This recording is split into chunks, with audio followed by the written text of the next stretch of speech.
Students, our next topic is monasteries as sanctuaries. Whenever there were invasions in the Roman Empire by the barbaric German tribes or Scandinavians, people fled from their houses in villages, towns, and cities and took refuge in the monasteries as they were situated at faraway places. तो जब भी Roman empire पे attack होते थे barbaric German tribes के द्वारा, ठीक है, तो जो भी लोग हुआ करते थे रोमन एम्पायर के, वो अपना घर छोड़कर भाग जाते थे। कहाँ पर? शहरों में या फिर गाँव में। और वो जाकर मोनास्ट्रीज में शरण लेते थे। ठीक है, शरण मतलब रिफ्यूज़ लेते थे। ठीक है, जगह जगह ले लेते थे रहने के लिए। और वो क्यों वहाँ पे जाते थे? क्योंकि वो जो जगह थी मोनास्ट्रीज, वो शहरों और गाँव से दूर हुआ करती थी।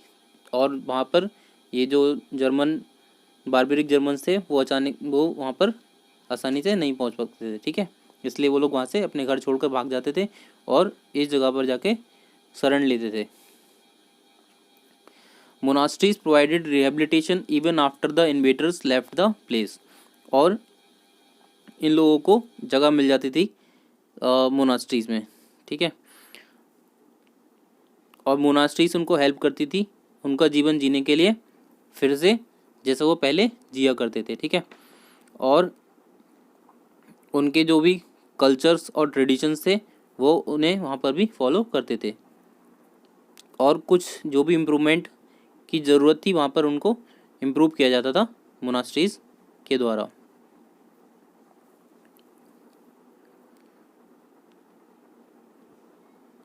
विलेजर्स जो अपना घर छोड़ के जाते थे तो वो अपने साथ अपनी किताबें और जो भी उनके वैल्यूबल वर्क्स ऑफ आर्ट होते थे, उन सब चीज़ों को लेकर वो जो भी उनके काम की चीज़ें होती थी वो लेके अपने साथ चले जाते थे। और फिर वो उन चीज़ों को मोनास्ट्रीज में डिपॉजिट कर देते थे ताकि वो सेफ रहें।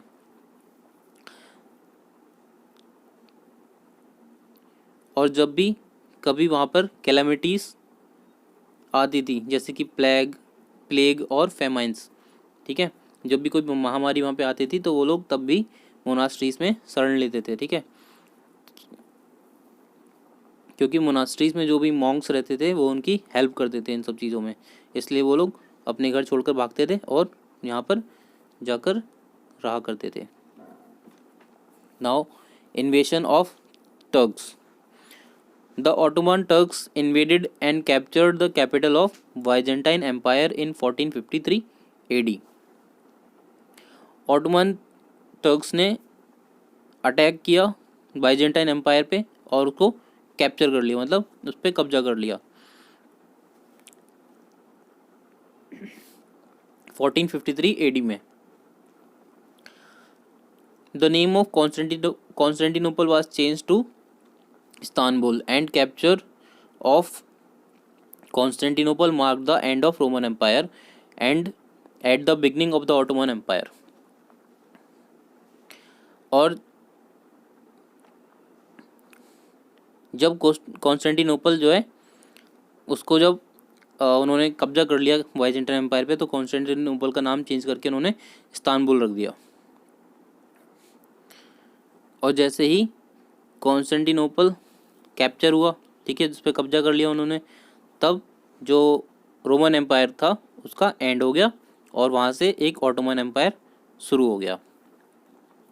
The Ottoman dynasty is named after the first ruler of the Ottoman polity Osman first, who descended from a Turkish tribe. और जो ऑटोमन एम्पायर का जो नाम था वो किसके नाम पर रखा गया?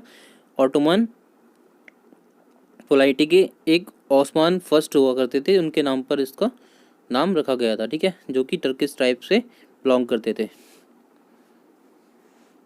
Now crusades. क्रूसेड्स का मतलब होता है वार्स बिटवीन रिलीजियंस, जो भी धर्म युद्ध वहाँ पे हुआ था। ठीक है, उसके बारे में। The most commonly known crusades were the campaigns in the eastern Mediterranean aimed at recovering the Holy Land from Muslim rule। तो जो क्रूसेड हुआ था वो किस लिए हुआ था? क्योंकि जो क्रिश्चियंस की जो होली लैंड थी उसने मुस्लिम ने कब्जा कर लिया था, ठीक है। तो उसे छुड़ाने के लिए, अपने जो उनका होली लैंड था उसको छुड़ाने के लिए उन्होंने युद्ध किया था मुस्लिम्स से, ठीक है। यही है crusade. During 11th century the capture of Jerusalem by the Turks was regarded as terrible disaster in the Christian era as it was holy place for Christians। तो 11th सेंचुरी में जेरूसलम पर Turks ने कब्जा कर लिया था और जिसकी वजह से क्रिश्चियंस में तबाही मच गई थी, ठीक है। और क्यों? क्योंकि वो उनका एक धार्मिक प्लेस था, तो उसे छुड़ाने के लिए उन्होंने युद्ध शुरू कर दिया। Pope Urban II took the lead and declared a holy war to free Jerusalem from the hands of the Turks। और पोप अर्बन सेकंड थे जिन्होंने वार डिक्लेयर कर दिया कि हमें अपना जो जेरूसलम है उसे छुड़ाना है टर्क्स के हाथों से, ठीक है। All over Europe people were prepare to go to the holy land as they were filled with great zeal to fight this war. और पूरे यूरोप में जितने भी लोग थे वो सब तैयारी करने लगे युद्ध की, ताकि वो अपना जो होली लैंड है उसे छुड़ा सकें, ठीक है। For about 200 years Christians fought hard to regain their holy city from the Turks. और कम से कम 200 साल तक उन्होंने मेहनत से युद्ध करा अपने सिटी को, अपनी होली लैंड को छुड़ाने के लिए, ठीक है, टर्क्स के हाथों से। Effects of crusades. The crusaders were unsuccessful in their objective to win back their holy land. और जो क्रूसेडर्स थे, ठीक है, क्रूसेडर्स मतलब जो भी लोग युद्ध कर रहे थे अपनी होली लैंड को छुड़ाने के लिए, वो जो है अनसक्सेसफुल हो गए, मतलब अपना जो होली लैंड था वो उनसे नहीं छीन पाए, ठीक है, वो हार गए, ये युद्ध हार गए। And however these wars influenced European people and every aspect of their life in a great way। और इस वार की वजह से, इस युद्ध की वजह से जो यूरोपियन पीपल थे उनकी जो ज़िंदगी जो है एक नया बदलाव आया था। They hastened the decline of Middle Ages and helped in the advent of modern age. और उन्होंने जो है मिडिल एज को डिक्लाइन कर दिया और उसके बाद एक नई मॉडर्न एज उन्होंने शुरू की। The main effect of these wars were given below. और इसके जो भी इफेक्ट है वो आपको नीचे समझाए गए हैं। Weakening of feudalism.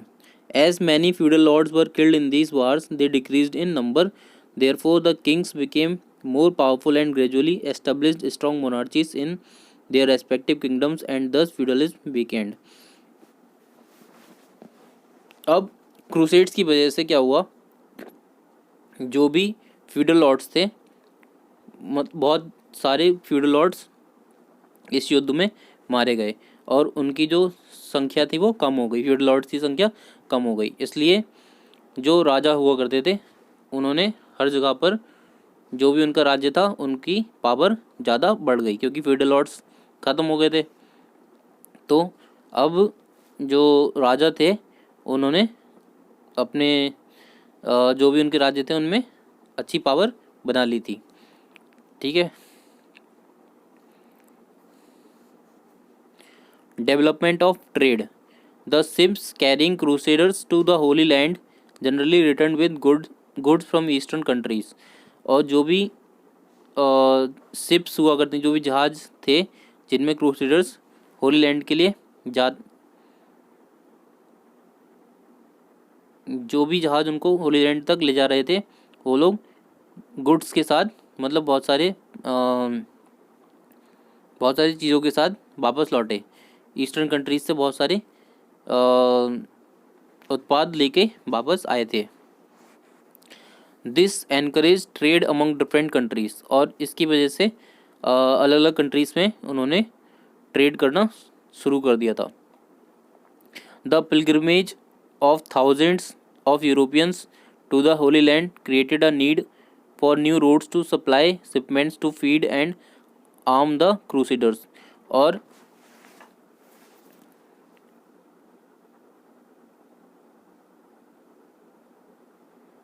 उन्होंने नए नए रास्ते बनाए होली लैंड के जाने के लिए, और उन्होंने आर्म्स की सप्लाई भी शुरू कर दी क्रूसेडर्स के लिए, ताकि वे युद्ध को अच्छे से लड़ सकें।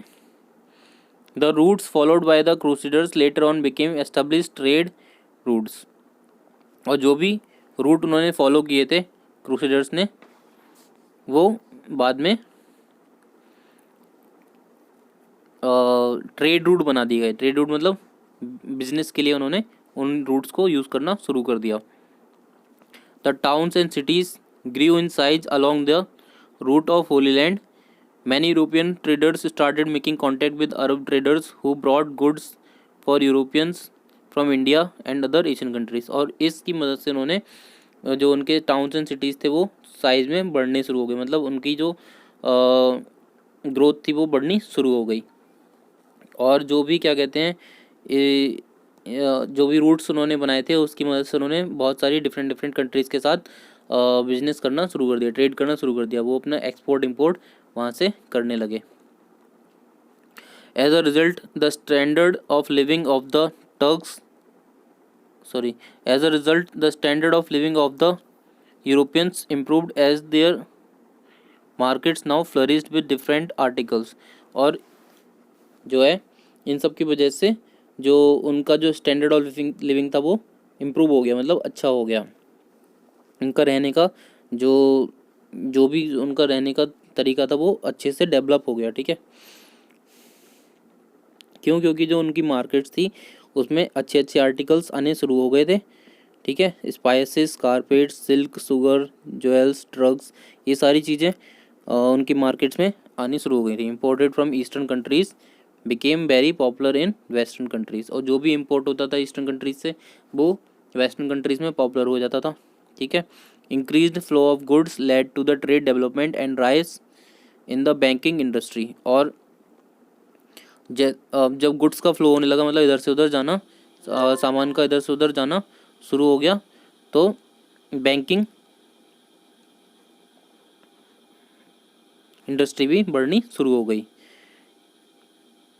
जैसे जैसे वो बिजनेस करेंगे तो उनका जो मनी वैल्यू बढ़ेगी, उनकी जब मनी वैल्यू बढ़ेगी तो बैंक इंडस्ट्री भी बढ़ेगी। ठीक है, इसलिए उन्होंने अपने बैंक बैलेंस भी बढ़ने शुरू हो गए। All this made western countries rich and wealthy. और इसकी वजह से वेस्टर्न कंट्रीज रिच बन गई और वेल्दी बन गई। ठीक है, उसकी ग्रोथ बहुत ज़्यादा हो गई थी वेस्टर्न कंट्रीज़ की। With the development of markets and trades barter system came to an end. और जैसे ही मार्केट का डेवलपमेंट शुरू हुआ, ट्रेड आना शुरू हुआ, तो बार्टर सिस्टम का एंड हो गया। बार्टर सिस्टम क्या होता है कि बार्टर सिस्टम ये होता था कि पहले लोग एक चीज़ के बदले में दूसरी चीज़ दिया करते थे। ठीक है, people started using money in the form of gold, silver and copper coins instead of exchanging goods with each other. Barter system में ये होता था कि पहले किसी को कुछ चाहिए होता था तो वो उसके बदले में कुछ दूसरा सामान उसको देता था, लेकिन बाद में बार्टर सिस्टम का एंड हो गया और वो लोग रुपए का यूज़ करने लगे। ठीक है, मतलब मनी का यूज़ करने लगे in the form of gold, ठीक है, सिल्वर और कॉपर कॉइन के रूप में यूज़ करने लगे। जब वो कोई सामान दूसरे से लेते तो वो ये सब चीज़ें इस तरीके की मनी वो उनको बदले में देते थे। Powerful Kings backed by rich business class became Powerful kings backed by the rich business class weakened the power of Pope and ended feudalism। और रिच क्लास के जो राजा थे, वहाँ पे जो राजा थे वो बहुत ज़्यादा रिच हो गए थे और उन्होंने पोप को, जो पोप की पावर थी उसे डिक्लाइन कर दिया। ठीक है, उसे कमज़ोर कर दिया, और जिसकी वजह से फ्यूडलिज्म ख़त्म हो गया। Towns like Venice, Pisa and Genoa became rich and powerful. और जो भी टाउन्स थे जैसे कि वेनिस था, पिसा था, गेनोवा था, ये सब रिच और पावरफुल बन गए थे। In due course of time rich merchants rivalled feudal lords in prestige, और जो जल्दी ही रिच मर्चेंट्स दो थे उन्होंने फ्यूडल लॉर्ड्स को टक्कर देनी शुरू कर दी थी। ठीक है, उनके पास भी अच्छा पैसा हो गया था और वो लोग फ्यूडल लॉर्ड्स को टक्कर देने लगे थे। Next, prolonged eastern Roman Empire. Due to the crusades capital of eastern empire Constantinople did not fall into the hands of Turks until 1453। Crusades की वजह से जो कैपिटल था ईस्टर्न एम्पायर का कॉन्स्टेंटिनोपल, वो टर्क्स के हाथों में नहीं जा पाया था। कब तक? 1453 एडी तक। ठीक है, जो टर्क्स थे वो उस पर कब्जा नहीं कर पाए थे 1453 एडी तक कॉन्स्टेंटिनोपल पर। Thus these wars prolong the existence of eastern Roman Empire, और इन वार्स की वजह से, इन युद्ध की वजह से जो ईस्टर्न रोमन एम्पायर था वो लंबे समय तक रहा था। ठीक है, नेक्स्ट, इंटरेस्ट इन सी वोएजेस। ठीक है, सी वोएजेस मतलब समुद्री यात्राओं में interest. Crusades increase the spirit of adventure among the Europeans, और क्रूसेड्स की वजह से जो यूरोपियंस थे उनमें एडवेंचर की भावना उत्पन्न हो गई। ठीक है, they started taking interest in sea voyages, और इस वजह से उन्होंने समुद्री यात्राएं करना शुरू कर दी थी। Their interest led to later sea voyages by Columbus, और उनके इंटरेस्ट की वजह से कोलंबस ने भी समुद्री यात्रा की, वास्को डी गामा ने भी, और अदर्स ने भी। ठीक है, और भी लोग थे, उन लोगों ने भी। The European and the Muslim scholars, as a result of crusades the European and the Muslim scholars came in contact with each other, और क्रूसेड्स की वजह से यूरोपियन और मुस्लिम स्कॉलर्स एक दूसरे के कॉन्टैक्ट में आ गए। ठीक है, this enriched their knowledge in mathematics and science, और जिसकी वजह से उनकी जो नॉलेज थी वो मैथमेटिक्स और साइंस में बढ़ गई, बहुत ज़्यादा बढ़ गई। They were exposed to new ideas and inventions, और जिसकी वजह से नए नए आइडियाज़ और इन्वेंशन उन्होंने किए थे। ठीक है, नए नए आइडियाज़ उनको मिले और उन्होंने नए नए इन्वेंशन किए थे। नए नए इन्वेंशन मतलब कुछ क्रिएट करना हो, कुछ नया नया बनाना उन्होंने शुरू किया। Now our chapter is finished. I will send you the question answers of this chapter.